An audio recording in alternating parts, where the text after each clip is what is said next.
Jadi pada muallim, antum semua mesti dah siap lah kerja ni. Okay, soalan yang pertama, Iskandar.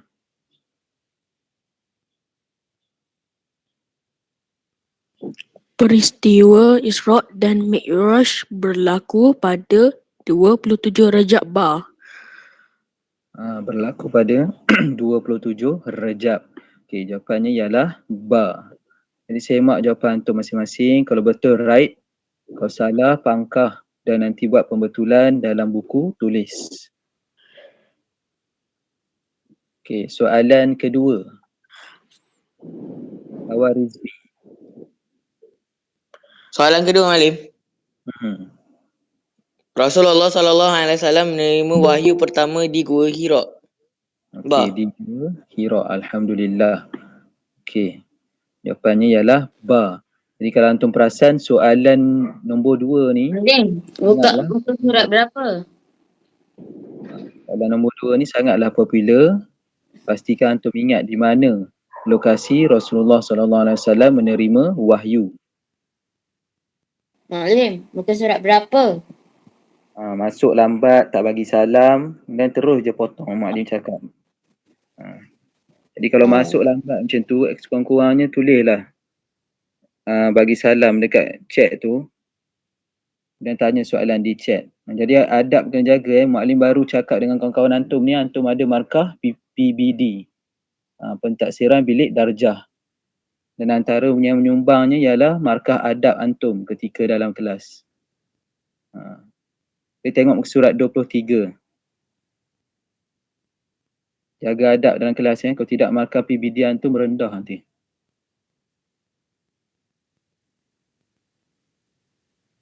Okey, seterusnya soalan yang ketiga. Alia Adriana. Ya Malim. Sayyidina Hamzah bin Abi Thalib terbunuh dalam peperangan Uhud. Ya, Alhamdulillah. Di dalam perang Uhud. Okey, Sayyidina Hamzah bin Abdul Muttalib terbunuh di dalam peperangan Uhud. Jadi Alia, siapa dia Sayyidina Hamzah ni kepada Rasulullah?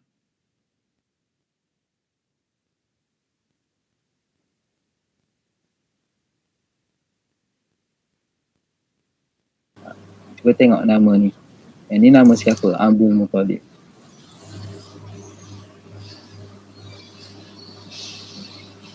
Okay, jadi Abdul Muttalib ni adalah datuk kepada Rasulullah. Jadi kita kena ingat Saidina Hamzah ialah bapa saudara Rasulullah. Saidina Hamzah ialah bapa saudara Rasulullah yang paling Rasulullah sayang. Ni antara yang paling Rasulullah sayang Saidina Hamzah ni.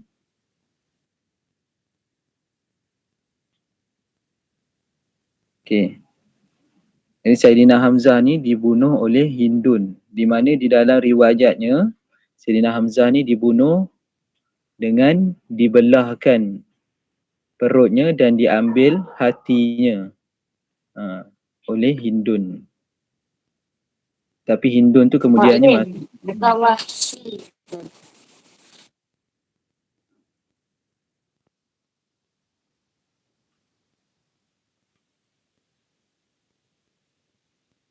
Okey, seterusnya soalan yang keempat.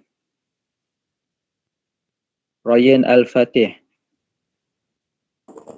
Ya. Baca nombor 4 tak? Ya, nombor 4. Siapakah penting utama dakwah Rasulullah? Penentang. Penentang? Penentang. Abu Lahab. Okey. Lahab. Okey, bagus. Penentang utama dakwah Rasulullah ialah Abu Lahab. Abu Lahab ni juga adalah bapa saudara Rasulullah. Seterusnya, soalan yang kelima. Ami Muaz. Kali pertama orang Islam berhijrah ke Habasyah. Okey, bagus. Kali pertama orang Islam berhijrah ialah ke Habasyah. Okey. Soalan yang berikutnya, nombor 6. Arissa Safia.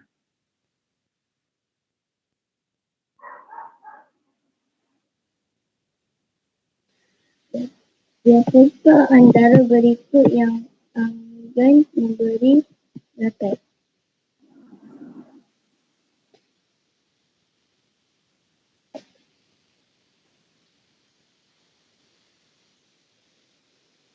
Yang mana satu tu jawapannya?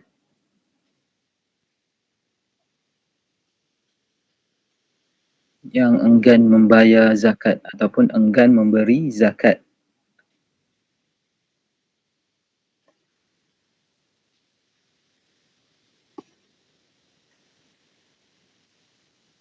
Okey, kita tengok satu-satu. Kalau risau, tengok satu-satu. Yang pertamanya ialah Zaid. Zaid ni kita tahu adalah antara 10 sahabat Nabi. Kemudian Abdul Rahman. Abdul Rahman ni juga adalah sahabat Nabi.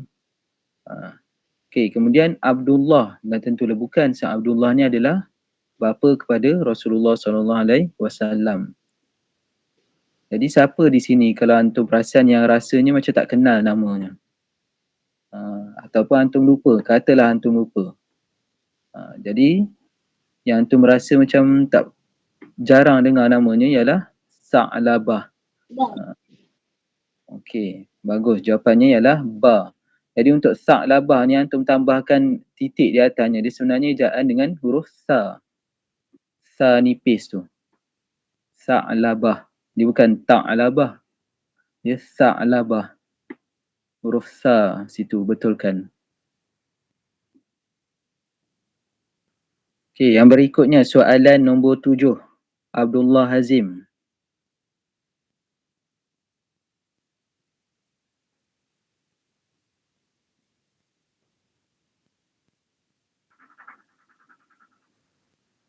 Okey, Hazim.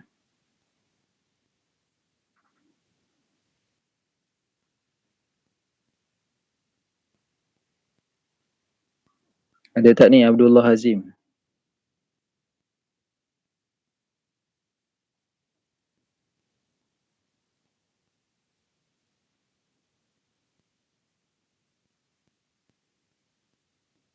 Okey, Ashika Sajida.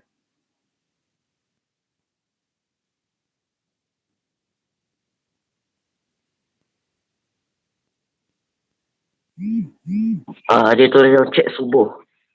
Okey. Jadi solat terakhir yang ditunaikan oleh Rasulullah ialah solat subuh.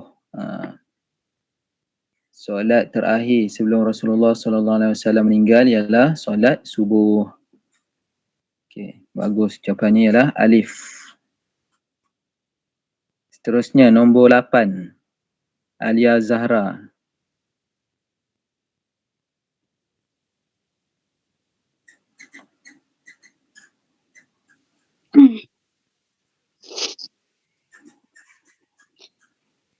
Berikut ialah sistem jual beli masyarakat jahiliah kecuali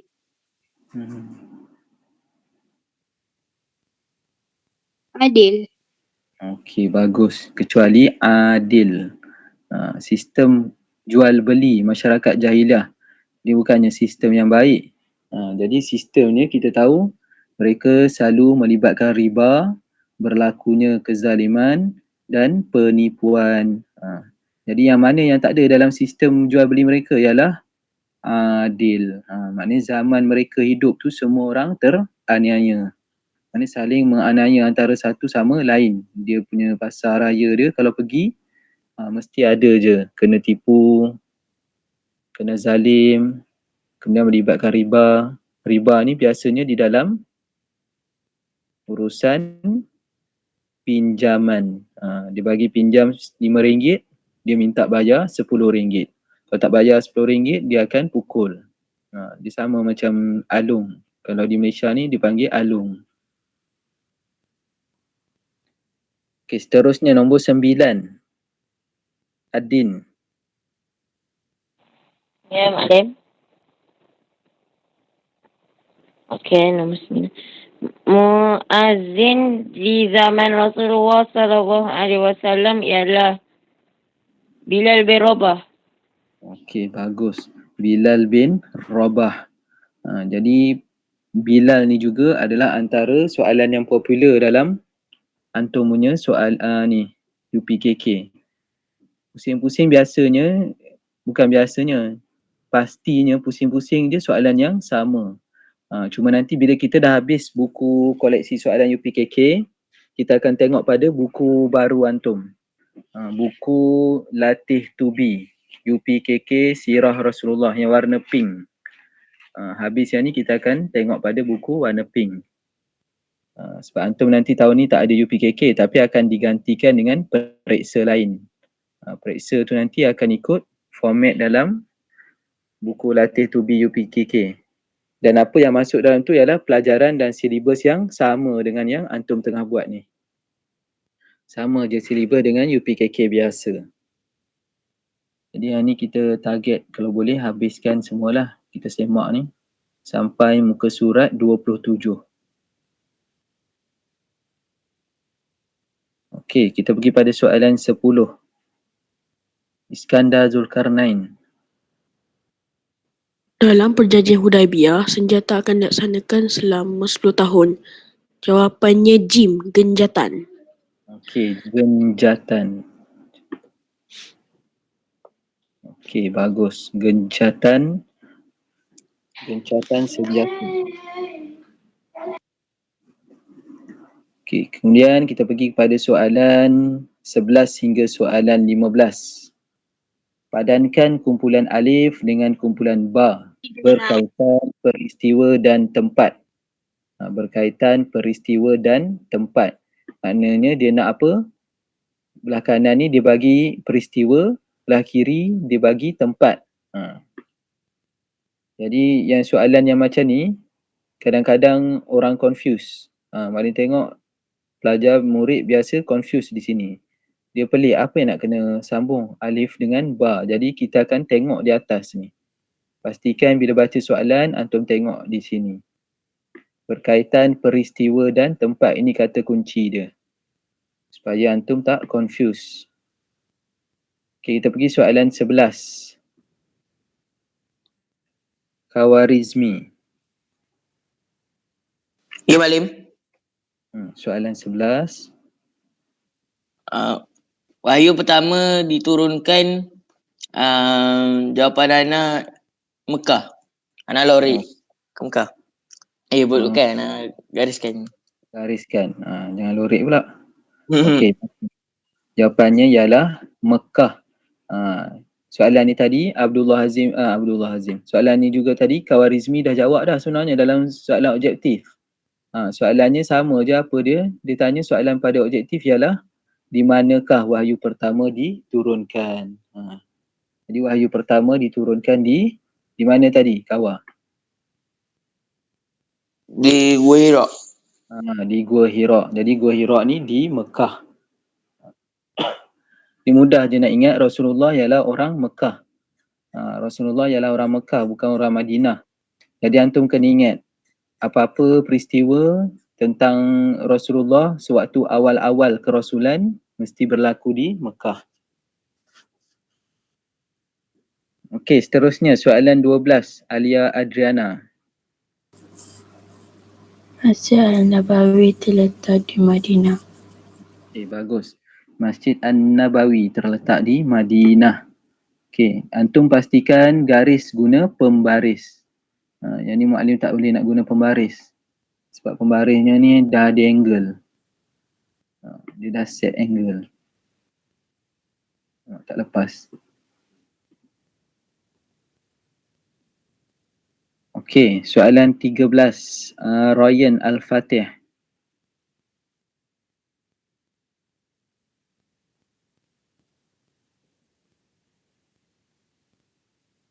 Ryan Al-Fatih.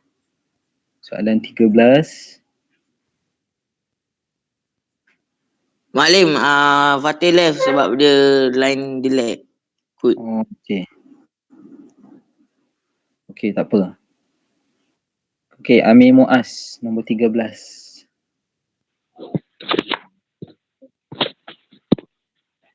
Nabi Muhammad wafat di kota Madinah.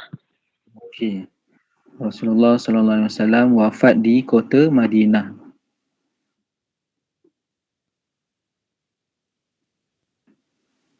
Sambil buat, antum ingatkan terus dalam ingatan antum. Ingat terus. Jangan lupa dah. Sebab apa waktu kita buat ni lah, kita nak refresh balik. Sebab sirah ni, sekali lagi maklum ulangkan, dia sama dengan subjek sejarah. Sirah sama dengan subjek sejarah waktu antum masuk sekolah menengah nanti ada sejarah. Jadi sirah ni, banyak latihan, lagi mudah antum jawab. Lagi banyak latihan, lagi mudah antum jawab. Sebab kalau baca memang boleh juga cara macam tu. Tapi bila antum baca, antum tak tahu poin mana yang antum kena utamakan, poin mana yang nak hafal. Sebab banyak ni, banyak maklumat yang nak dihafal untuk sirah ni. Jadi kalau kita baca, kita tak tahu poin mana yang nak kena hafal ni yang penting.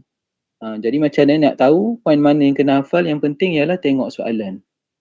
Contohnya macam tadi, peristiwa kewafatan Rasulullah. Pusing-pusing pada soalan itu je. Dia tak akan keluar soalan baru, melainkan untuk kita punya penilaian yang gantikan UPKK nanti. Cumanya masih di dalam topik yang sama. Okey, seterusnya soalan 14. Arisa Safia.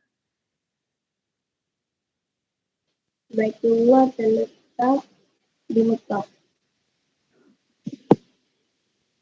Okey, bagus. Baitullah terletak di Mekah. Baitullah Al-Haram. Ada setengah orang panggil Baitullah Al-Haram. Kenapa Al-Haram? Dia terletak di Tanah Haram. Tanah Haram tu bukan haram untuk kita masuk. Tanah Haram ni adalah tanah yang dilarang ada peperangan dalam kawasan tersebut. Okey, soalan 15. Okey, Fatih dah masuk dah? Dah, dia dah masuk balik dah. Okey, tak apa. Okey, soalan 15 Fatih. Masjid kiblat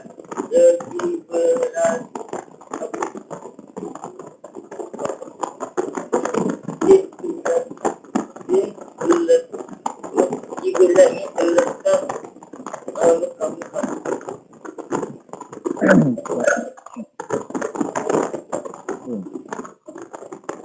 Masjid Kiblatan. Kiblatan sebenarnya yang ada dua kiblat. Masjid Kiblatan terletak di Madinah.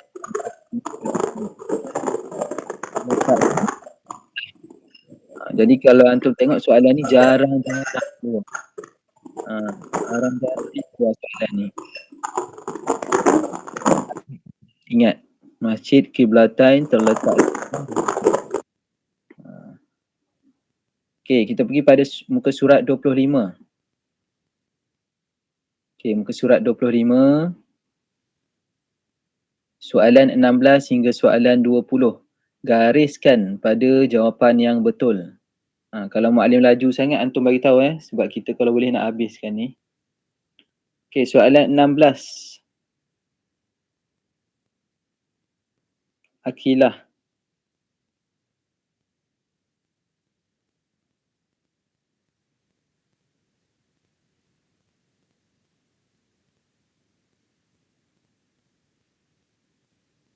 Okey, Akilah, soalan 16. Bangunan sebelah masjid yang digunakan untuk pengajaran dan pembelajaran ialah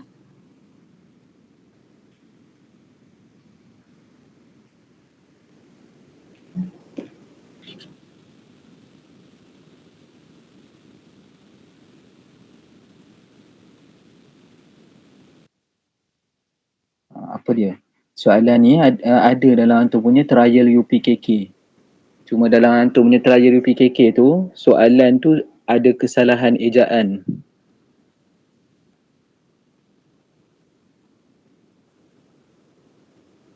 Sama dengan soalan trial. Kalau ada soalan trial di tangan antum, tengok.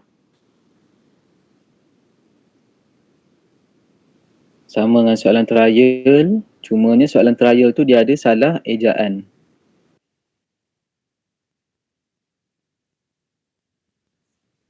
Okey, jadi nombor 16 ni, bangunan sebelah masjid yang digunakan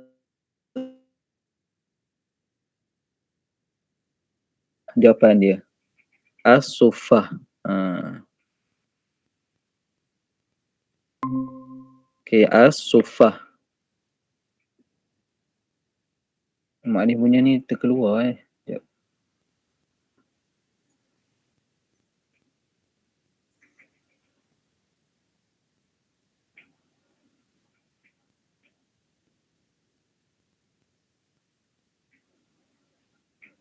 Okey, minta maaf line internet ni tak stable ni. Okey, nombor 16 tadi. Okey, jadi antum kena ingat bangunan sebelah masjid yang digunakan untuk pengajaran dan pembelajaran. Yang ni pada zaman Rasulullah ni dan pada zaman para sahabat. Ialah as-suffah nama dia. As-suffah. Di dalam antum punya trial tu ditulis as-safafah. Kalau antum perasan dalam trial antum ditulis as-safafah. Jadi ini adalah antara kesilapan yang biasa pembuat kertas soalan sirah lakukan. Kalau antum tengok dari soalan-soalan tahun lepas, perkataan as-safafah ni selalu ada. Mereka bertukar dengan perkataan as-suffah. Jadi Mak Alin nak ingatkan, kita tak boleh nak mengubah orang. Walaupun kami sebagai guru kan dah mengadu dah supaya dibetulkan. Tapi ada jugalah, masih keluar lagi lah soalan-soalan yang salah macam ni. Jadi kalau antum perhatikan, jika di dalam peperiksaan antum ada keluar perkataan as-safafah dengan as-suffah, maknanya nak antum ingat, diorang sebenarnya adalah tersalah perkataan. Salah perkataan. Di mana diorang mereka sebenarnya nak sebutkan perkataan as-suffah. Jadi jika ada dua jawapan macam ni, contohlah dia bagi as-safafah dengan Darul Arqam, antum tanda saja jawapan as-safafah walaupun jawapan dia salah. Perkataan yang sebenarnya ialah as-suffah. As-suffah ni ialah apa dia as-suffah? Bangunan sebelah masjid yang digunakan untuk pengajaran dan pembelajaran. Kalau tak silap Maklim, sama ada dalam buku teks ataupun di dalam buku koleksi soalan, buku nota padat pun mereka menggunakan perkataan yang salah. Dia tertukar perkataan as-safafah dengan as-suffah. Jadi as-safafah ni bermaksud apa? Meluruskan. As-safafah ni meluruskan. Biasa antum dengar bila pergi solat berjemaah, terutama aulad lelaki pergi solat jemaah, waktu solat Jumaat biasanya imam akan suruh luruskan saf. Sawir sufufakum. Jadi sufufah ni maknanya meluruskan. Perkataan yang betul ialah as-suffah. Tapi itulah Mak Ali ingatkan tadi, kalau tak ada pilihan, antum terpaksa juga tandakan as-safafah, tandakan. Sebab dia orang memang banyak biasa buat kesilapan pada perkataan ini. As-sufufah dengan as-safah. As-suffah. Jadi kita untung sekolah kita belajar subjek bahasa Arab. Wajib. Jadi kita tahu, boleh ingat as-suffah ni ialah bangunan sebelah masjid untuk tempat belajar. As-safafah maknanya meluruskan. Kalau antum nak catatkan nota pun boleh supaya antum tak tersilap ataupun tak terlupa. Jadi as-sufufah meluruskan. Boleh tulis dekat situ. Dekat buku antum. As-safafah meluruskan.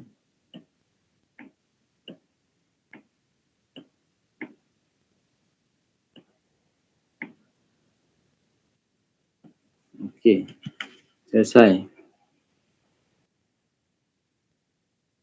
Okey, soalan 17. Abdullah Hazim.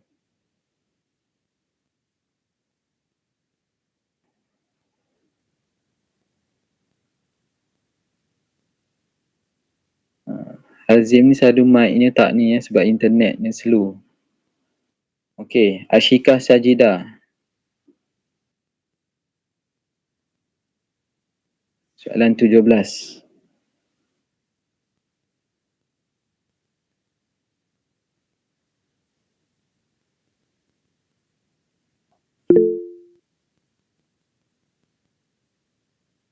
Okey. Jadi Ashika jawab dalam chat. Okey, masjid yang pertama dibina oleh Rasulullah sallallahu alaihi wasallam. Ialah Ashika bagi jawapan Masjid Quba. Jadi jawapannya betul. Masjid Quba ialah masjid pertama yang dibina oleh Rasulullah sallallahu alaihi wasallam. Seterusnya soalan 18.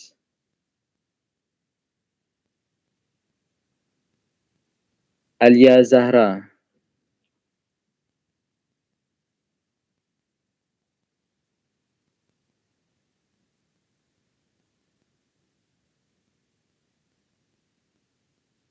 Okey, soalan 18, Alia Zahra.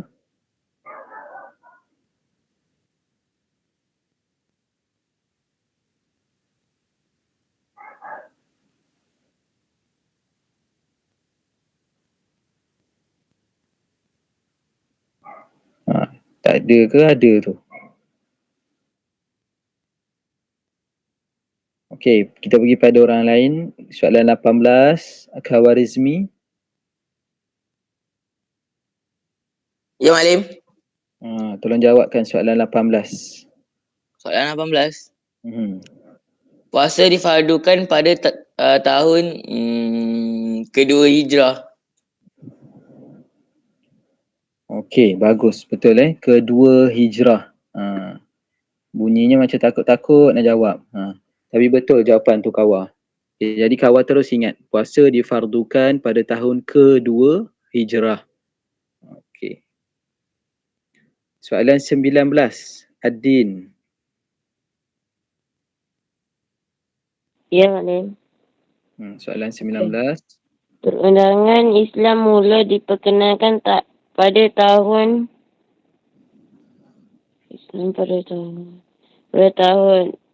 pertama Hijrah. Okey, bagus. Betul. Perundangan Islam mula diperkenalkan pada tahun pertama Hijrah. Okey, jadi ini adalah berkisah tentang waktu Fathul Mekah, suatu pentadbiran di Madinah. Yang ini perundangan Islam yang pertama ni ialah di Madinah. Baru kita pergi kepada Fathul Mekah. Jadi ingat, perundangan diperkenalkan pada tahun pertama. Di sini menunjukkan bahawa pentingnya adanya undang-undang dan pentadbiran dalam sebuah negara Islam. Masuk je tahun pertama Hijrah, dah ada dah. Dia tak tunggu lama-lama. Okey, seterusnya soalan yang ke-20. Iskandar Zulkarnain.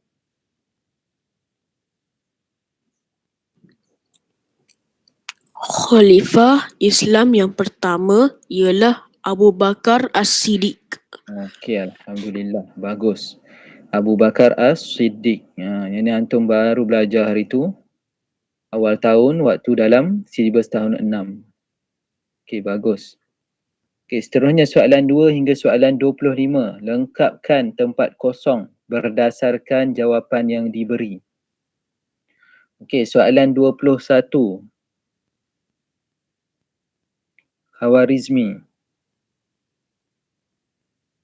Ya Malim. Soalan 21.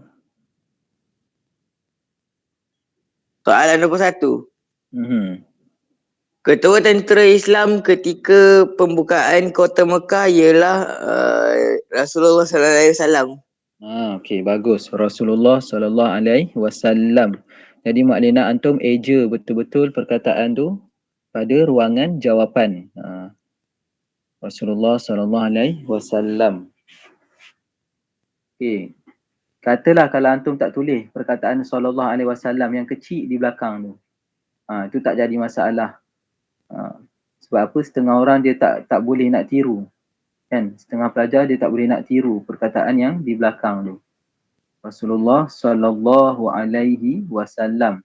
Apa yang ada dalam ni ialah, okey, kita zoom tengok. Kalau nak tulis macam ni benda ni. Okey, sad lam ya, alif lam lam ha, sallallahu. Sallallahu. Sad lam ya. Kalau orang biasa dia akan panggil ya, tapi Mak Lin nak ingatkan ya yang tak ada titik ni namanya ialah alif mursal. Alif mursal. Sebab itu dia dibunyikan dengan perkataan la. Lam ya. Kita tengok kalau lam ya kita akan cakap soli kan. Tapi di sebenarnya adalah alif mursal sebab dia tak ada titik. Kalau ada titik ni namanya ya. Jadi sebab itu dibunyikan sebagai salla. Salla. Sallallahu, dia baris atas. Alif mursal berbaris atas. Jadi sallallahu alaihi ain lam yaha wasallam waw sin lam mim. Ini antum pun belajar kan khot, jadi insyaAllah antum boleh nampak dan baca dengan jelas perkataan ni. Saja Mak Dim share kan, sebab ada yang nak tulis perkataan tu boleh tuliskan. Rasulullah sallallahu alaihi wasallam. Okey, soalan 22. Alia Adriana. Pahala yang terbesar di Mekah ialah Allah.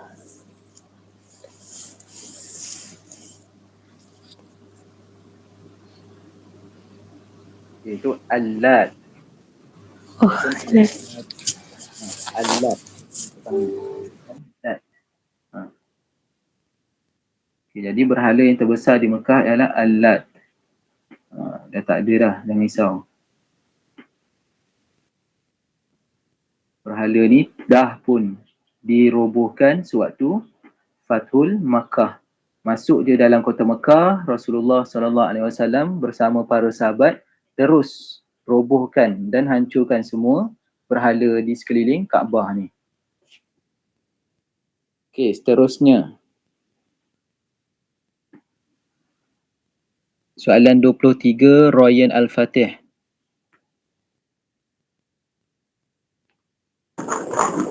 Ketiga, pandangan itu adalah amin dan tidak melakukan perkara yang maksiat. Betul. Okey. Kita tengok tak apa soalan. Okey. Kita tengok soalannya. Para Rasul adalah apa dan tidak melakukan perkara yang maksiat. Jadi jawapan yang Ryan Al-Fatih bagi, As-Siddiq. Jadi Fatih, As-Siddiq ni maksudnya apa? Benar. Siddiq ialah membenarkan. Membenarkan. Jadi yang membenarkan As-Siddiq ni sebenarnya adalah ciri-ciri ataupun gelaran untuk khalifah yang pertama, iaitu Abu Bakar. Jadi di sini dia nak cakap ialah para Rasul ni ada satu keistimewaan di mana mereka terlepas daripada dosa-dosa kecil mahupun dosa besar. Jadi siapa yang tahu apa perkataannya? Orang yang tiada dosa kecil dan dosa besar. Maksum. Okey, bagus, pandai. Okey, jawapannya ialah maksum. Jadi manusia biasa, wali Allah tak termasuk dalam golongan maksum. Dia ulama ke, dia ketua menteri agama ke, dia tak termasuk dalam golongan maksum. Tak ada manusia yang maksum kecuali para Rasul. Antum kena ingat itu je. Apa maksud maksum? Ialah terlepas daripada sebarang dosa. Terlepas daripada sebarang dosa. Dosa kecil pun terlepas, dosa besar pun terlepas. Terlepas ni maksudnya apa? Mereka memang tak buat dosa. Mereka tak buat dosa. Okey, seterusnya soalan 24. Amir Muaz. Ya, Soalan 24. dua sumber hukum pada zaman Rasulullah SAW ialah Al-Quran dan As-Sunnah. Okey, bagus. Okay, Al-Quran dan As-Sunnah. As-Sunnah. Al-Quran dan As-Sunnah. Okay, jadi pada zaman Rasulullah ni beruntungnya mereka yang tinggal pada zaman Rasulullah ialah mereka tak ada kias. Tak ada kias, tak ada khilaf. Khilaf ni maknanya perselisihan pendapat, tak ada. Sebab apa? Mereka boleh terus direct kepada Rasulullah SAW. Ada je benda yang meragukan, mereka boleh terus direct kepada Rasulullah. Tak jadi masalah. Kalau macam sekarang, contohlah ada apa-apa isu, kita tanya pada Ustaz A. Ustaz A jawab lain. Tanya pada Ustaz B. Ustaz B jawab lain. Tanya pada Ustaz C. Dia bagi jawapan lain pula. Biasanya orang kan pening. Orang awam ni pening. Jadi orang awam ni biasanya dia akan kata apa? Kita ambil yang majoriti Ustaz kata. Majoriti Ustaz kata. Dan dalam Islam kita kena faham satu benda. Majoriti tak bermaksud benar. Majoriti tak bermaksud tepat. Dalam Islam konsep kita macam tu sebenarnya. Majoriti tak semestinya tak bermaksud benda tu betul. Jadi sebab itunya adanya istimak dan sebagainya. Itu pun istimak sebenarnya dia tak tepat. Dia tak setepat kepada As-Sunnah dan Al-Quran. Sebab apa? Itu hanyalah berdasarkan pemikiran dan pengetahuan manusia yang terbatas. Dia tak sama dengan sunnah Rasulullah. Sebab tu Rasulullah hidup, benda ni orang kata unlimited. Tanyalah apa sahaja kepada Rasulullah, Rasulullah boleh jawab melalui wahyu daripada Allah Subhanahu wa ta'ala. Cuma satu je antara yang Rasulullah kata, wallahu a'lam. Apa dia? Tarikh bila berlakunya kiamat. Itu sebenarnya Allah sengaja sembunyikan daripada kita supaya kita tak mengambil kesempatan. Mengambil kesempatan macam mana bila kita tahu lama lagi. Kiamat 2025 contoh kan. Okay, ada 3 tahun lagi. Relax dulu. Apa nak solat. 2024 okay, baru kita mula solat. Dia tak nak manusia ambil kesempatan macam tu. Sebab tu Allah merahsiakan bila berlakunya hari kiamat. Okey. Seterusnya soalan 25 tadi kita dah sebut dekat atas. Gelaran bagi Saidina Abu Bakar ialah As-Siddiq. Gelaran As-Siddiq.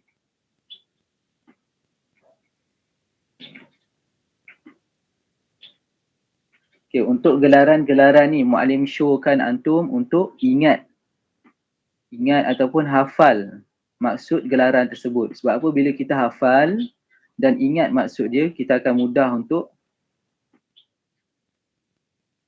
matchingkan jawapan macam ni. Contohlah, kat sini ada karramallahu wajhah. Katalah antum tak ingat alamat ni gelaran siapa. Tapi antum ingat maksud dia.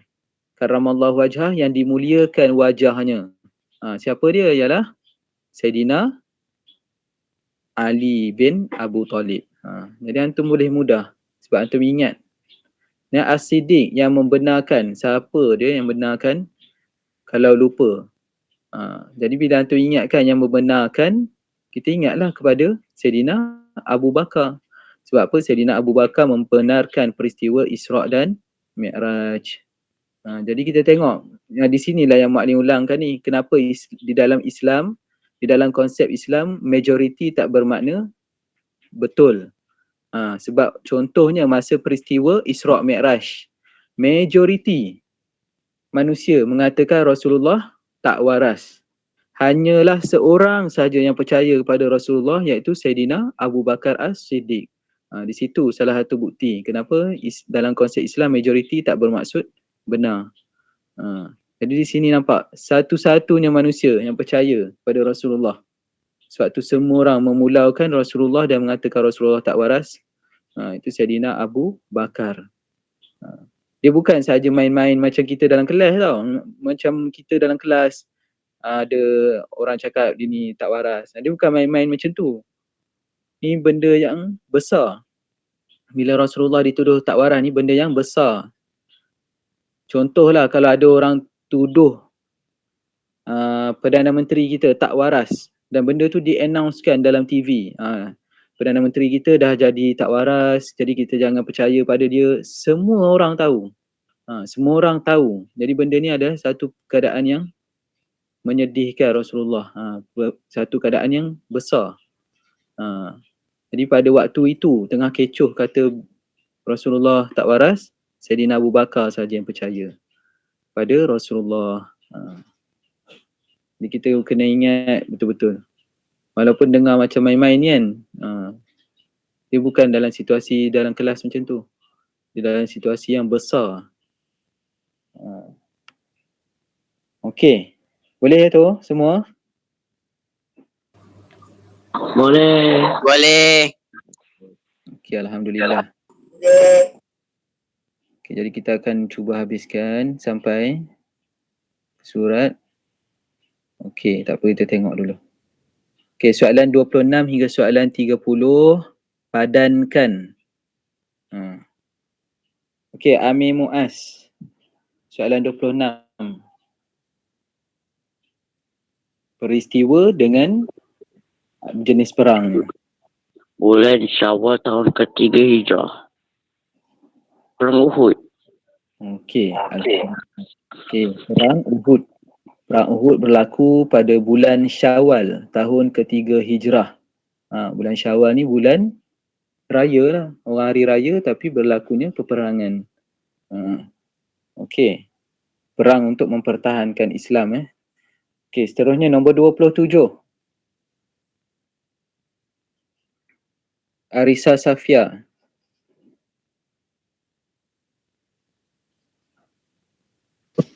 Belas Syawal tahun kelima Hijrah.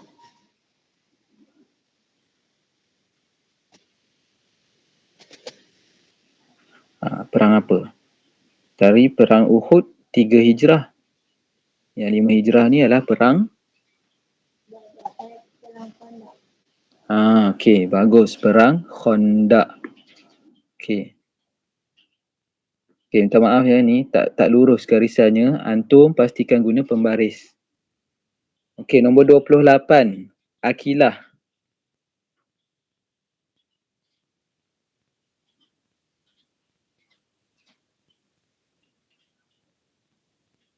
Akilah. Akilah dari tadi dah terkeluar kot.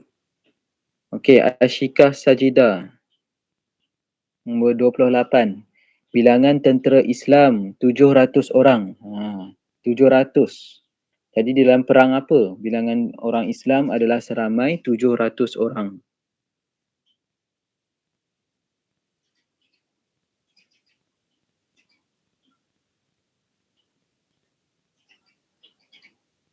Bilangan tentera Islam 700 orang di dalam peperangan apa tu? Ashikah.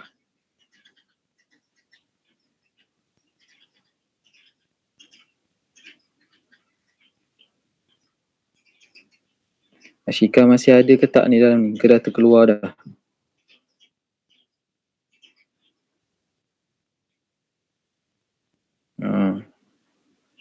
Okey. Ashikah tak ada. Okey, Adin nak jawab. Okey, Adin. Okey. Yang nombor berapa, Malim? 28. Okey. Bilangan tentera Islam 700 orang.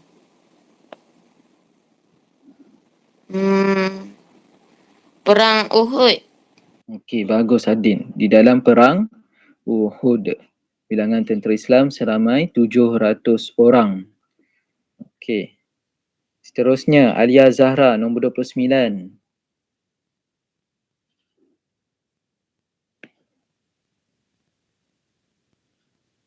Tadi kita dah tahu bilangan tentera Islam ni ialah 700 orang untuk perang Uhud. Kemudian, bilangan tentera kafir seramai 3,000 orang. Di dalam perang apa ni? Yang beza sangat bilangannya. Perang Uhud. Perang Uhud juga. Okey. Jadi ingat perang Uhud, tentera Islam seramai 700 orang, tentera kafir seramai 3,000 orang. Okey. Yang terakhir, soalan 30. Kita berhenti pada soalan 30. Okey, soalan 30. Siapa nak jawab tu? Saya. Anak-anak. Saya Malik. Saya Malik. Siapa tu? Okey, tak apa, bagi siapa tadi yang nak tadi? Adin dengan siapa? Anak-anak. Anak Adin. Okey, Adin dah tolong jawab 2 soalan. Okey, kita bagi Iskandar ya. Menggali di sekeliling kota Madinah. Perang Khandaq. Dah. Din kena Dah. jawab. Malin soalannya lain. Soalan Iskandar tadi. Okey, tak apa. Okey, tak apa bagus, semangat. Iskandar dengan Adin. Okey, jadi menggali di sekeliling kota Madinah ialah perang Khandaq. Perang Khandaq ni adalah peperangan. Khandaq ni apa? Khandaq ni adalah parit. Jadi ingat je, apa-apa yang berkaitan dengan parit ialah perang Khandaq. Okey. Jadi insya-Allah kita berhenti di sini. Antum tandakan pada buku antum, tuliskan tarikh di situ 15 hari bulan 10. 15 hari bulan 10 2021. Jadi nanti untuk kelas yang berikutnya, kelas online, kita akan bincangkan jawapannya. Terima Ali ucapkan terima kasih dan tahniah. Okey. Terima kasih dan tahniah pada yang terus dari awal sampailah habis kelas. Okey. Jadi kita tutup kelas kita dengan bacaan tasbih kafarah dan surah Al-Asr. Bismillahirrahmanirrahim. Subhanakallahumma wa bihamdika asyhadu an la ilaha illa anta astaghfiruka wa atubu ilaik. Bismillahirrahmanirrahim.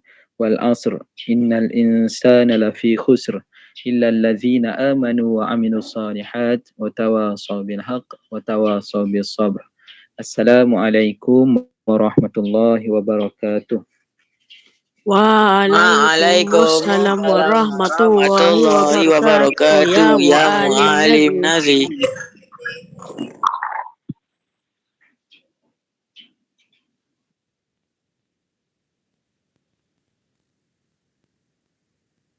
Terima kasih Maklim.